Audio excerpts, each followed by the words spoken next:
Hello everyone, my name is Ark and welcome back to another Figma action figure review. In today's video, we're going to be taking a look at Daddy Ganondorf from The Legend of Zelda Tears of the Kingdom, the one and only Suave. For those that don't know that meme, look it up. Become cultured. But I'm very excited about this figure because look at him. He is Daddy all the way through. And that's great because I am very excited to see how this guy looks like. So without further ado, let's take him out and see if he is Suave.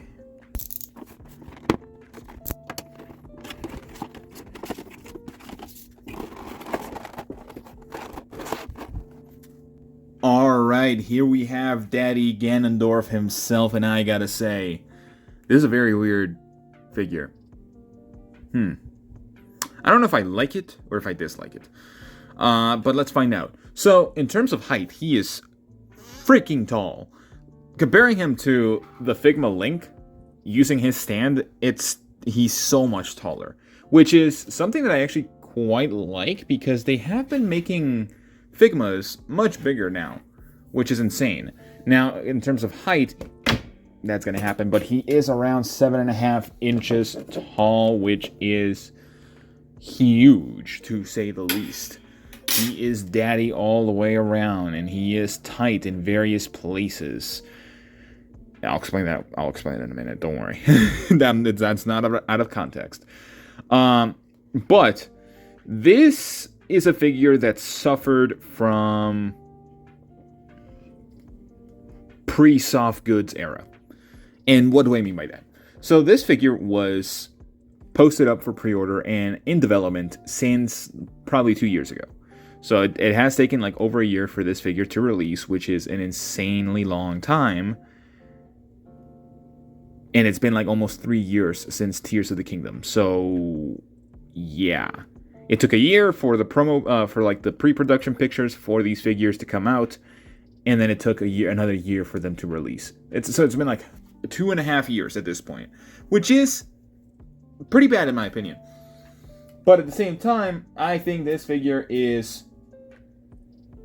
has its good parts. It has its good parts, but it also has its bad parts. And again, this figure suffered from pre-soft goods era from Good Smile, because it seems that Good Smile is trying to go for more soft goods for characters to have better range of articulation, like the Freeran and the Himmel the Hero that just went up for pre-order within the last couple of months. Himmel the Hero, as of the time of recording this video, was, I think, 2 days ago on a Thursday, but I'm not entirely sure. But yeah, those two figures have soft goods, and if this figure had soft goods, it might actually have been one of the best Figmas ever made. But they kind of missed the mark. And the reason for it is there is so much on the back here, so much unwarranted stuff on the back, and I don't like it. This piece right here is on a hinge, because guess what? It's not soft goods. That is the most annoying thing about this figure. It is not a soft goods robe that he should have. And the more annoying part is that you can't really fix him by just putting a soft goods over him, because it is part of him. It is not, he doesn't have like a separate arm all the way around. This is his arm. So that is the more annoying part about this figure, and I kind of wish that they would have taken their time to actually make a soft goods robe, because that would have made him so much better. And especially with this, like, they could have made it so it actually hooks into here. Like, the hook actually has a peg right here at the belt, and it hooks on, and it stays on, and it looks good, it looks great, it has a wire all the way around it. It could have been great. But I feel like this figure missed the mark, I'm not gonna lie. So, aesthetically, he looks fine. Again, this giant mess of a robe just annoys the crap out of me. It really does. Because it has so much bulk, so much heft to it that is unnecessary, and they could have done better. It's so much plastic. This piece right here, there's 2 different pieces attached. 2 different pieces. I don't get it. This is not a separate piece that you can hinge around. This is a separate piece that is attached to this back piece. I don't like it. It's bad. It's a bad design. It's not good whatsoever. It just misses the mark. And I'm disappointed to say that because people have been waiting for this figure. It's sold out in a lot of places. A lot of import areas, it's not somewhat sold out. But a lot of US based websites that bring a lot of US based websites are sold out. I just checked Big Bad Toy Store before making this video, and he is sold out there. And this figure it's a pretty penny. It's $105. So aesthetically, he looks fine. Again, the giant mess on the side just annoys me, but everything else is great. The golden paint on his actual jewelry, beautiful. The face paint, absolutely fantastic. Look at the way that he's sculpted. Love it. Beautiful right there. Everything else is great. Even if he had sculpted pants, it would have been awesome, because then we would have actually just had the robe. And he does take it off afterwards, I think, in his second face, I believe. If not, I'm stupid, so my bad. But no, he looks great. It's just that giant brown mess of a cape or a robe that they gave him that's full plastic. But does it hinder the articulation? No, not really. Because this figure has decent articulation, actually. So when it comes to the head, we do have a ball hinge that goes forward this far and backwards this far, or upwards this far to actually look up. It's not bad, it's not terrible, and you can look side to side, and you can actually somewhat pivot. It's like the same way that Marvel Legends does it, where they actually have a hinge on the neck, where there's a little ball peg right here, or ball hinge. No, it is a ball hinge. It's a ball hinge on the little ponytail right here. And then the neck, you can actually use it to look down more, and maybe even look up a little bit further. Not really. No, you can't, which is unfortunate. But yeah, you can look down further with the neck. So this giant neck piece, it's a very weird way of doing it, but I'm not going to really fault them for that. Making a huge character like this can be difficult, especially since this seems to be really one of the bigger Figmas that they've ever made. I'm not entirely sure which one is the biggest, but this one probably is up there. Now, for the arms, he can get them up to a T-pose, which is not terrible, but just kind of wish he had a little bit better range there. You can rotate them 360 degrees, which can work. Please do rotate it. Thank you. I'm trying to rotate the full arm, not just the hinge itself. And then this one too, like you can rotate it however you want. They're technically on hinges, so yeah. Now for he does have a bicep swivel, if I can get it working. There you go, bicep swivel. Now there is two different hinges for the elbows. This one has a single hinge joint, which is fine for a robe character. Single hinge is fine, but this one does have a double jointed elbow that also looks great. It doesn't look terrible. It looks good. Besides the back part right here, that definitely could have been better. But it looks okay. Now, this is the thing I hate the most. They added so when you're using hands, you normally have them in a separate piece. Like the peg goes all the way straight through. But the pegs for these actually go into the thumb, making it so you have to be at an angle with the figure where it actually goes further or like forward, because if you put him straight, it looks like his hand is like broken or dislocated. It looks ugly. So he does have a hinge for a hand, which these hands are not really the greatest. And he does have a hinge right here for some reason. Like they could have made this static and it would have made nothing, like no difference. It actually wouldn't have made a difference here. There are some scratches on mine, which is unfortunate, but that's fine. He does have a double or a hinge diaphragm. There's a ball peg right there, right here. There's a hinge and a ball peg, so you can do that. Actually, and it's not even a ball peg; it's just a peg. You can take this off pretty easily, and it does work to an extent. It's like the only ab crunch that he's gonna have. Like he doesn't have an actual. Oh no, he does actually. He does have a little bit of a swivel, so he actually can go forward pretty far. Backwards, I don't think so much. Actually, no, he does go far, pretty good actually. There's a hinge right here, ball hinge, and you can twist them however you would like, which is good. There's a hinge on the back, which has like a bunch of crap on it. These little swivels are like on little hinges right here. Or actually, no, just ball pegs. No, they're ball pegs. So they're ball pegs that you can put up and move up and down and everything of the sorts, which is nice. For the legs, I haven't tried the legs that much.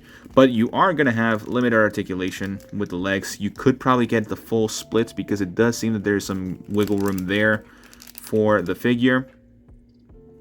Something that I will say, I think the plastic quality is not really the greatest for this one because you can see a lot of scratches, and I haven't done anything to the figure. The figure just came scratched like that, and you can get pretty like deep scratches by just like look at that. I just made those scratches by barely scratching it. Like I'm putting no pressure whatsoever. I have no issue with some of my figures getting scratched up. I can just kind of clean it up and see if it works.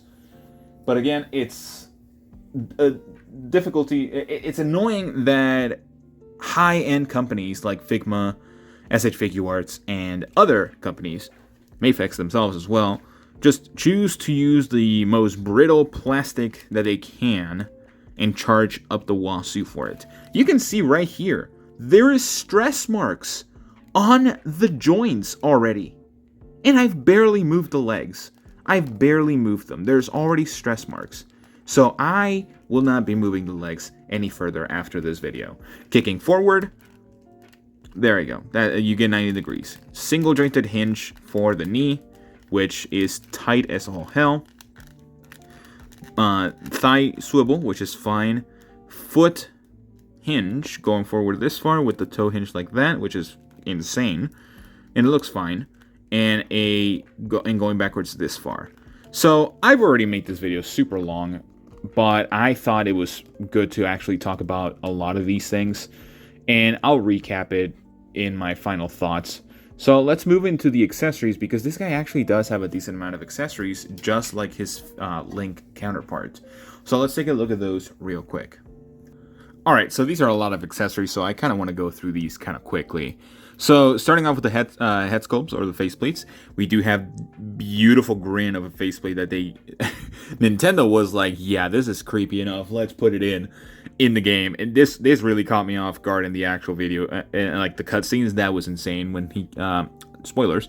When he killed the queen, that was actually insane, realistically. And then we have an angry head sculpt, which is beautiful.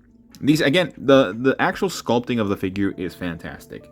It's just, I think everything else just kind of brings it down a lot.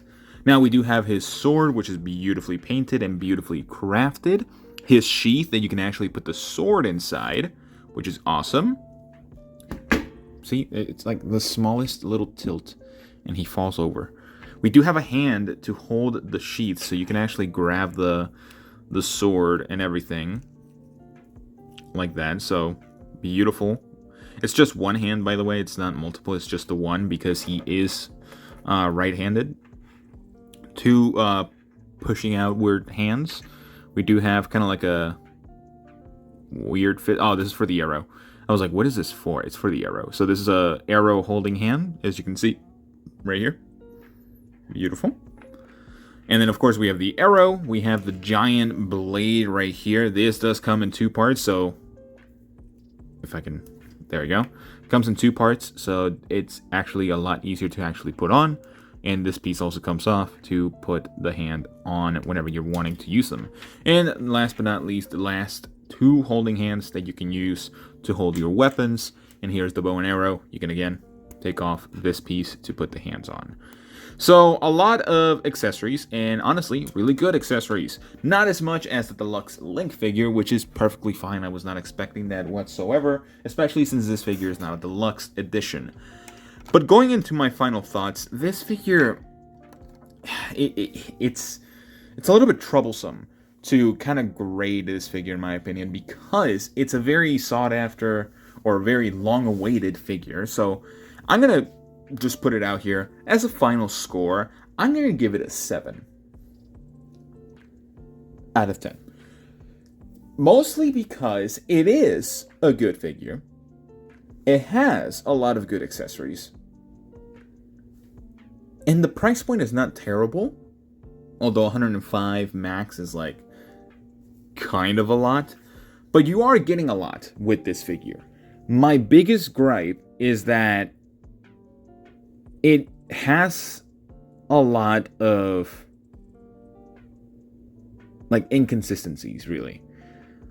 Again, the whole robe issue, I've already explained it in the video, so I'm not going to regurgitate myself again.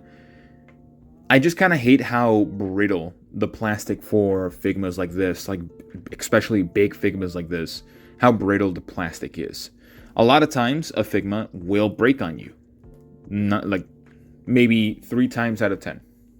Or maybe 1 out of 10. It might not be often, but it will happen to an extent.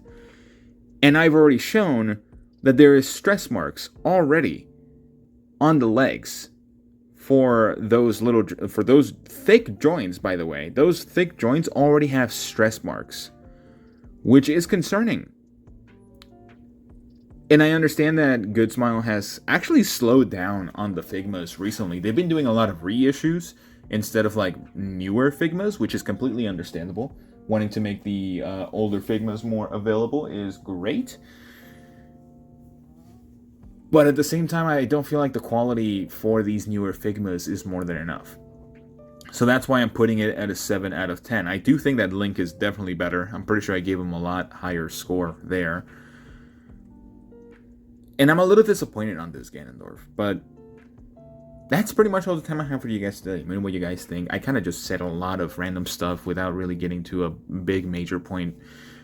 I guess the major point that you can take away from this is that Good Smile seems to be cutting corners in terms of their quality to an extent, but they're trying to actually up their quality in some figures. I think something shifted within the actual production team, where they actually want to start making better figures, and they have been improving on their Figmas, which is great. But I don't think this one is such a big improvement. Now, granted, I never had the Doomslayer figure, so I don't know what the worst of the worst could be. I know what the best of the best could be, because I have the the Metroid Dread Figma. Samus Figma, not the Emmy. But yeah. That's pretty much all the time I have for you guys to let me know what you guys think about this figure. Do you like it? Do you not like it? It's a very long video, but I think I had to address this. But besides that, like and subscribe and all that sort of stuff, and I'll see you all in the next one. Bye-bye.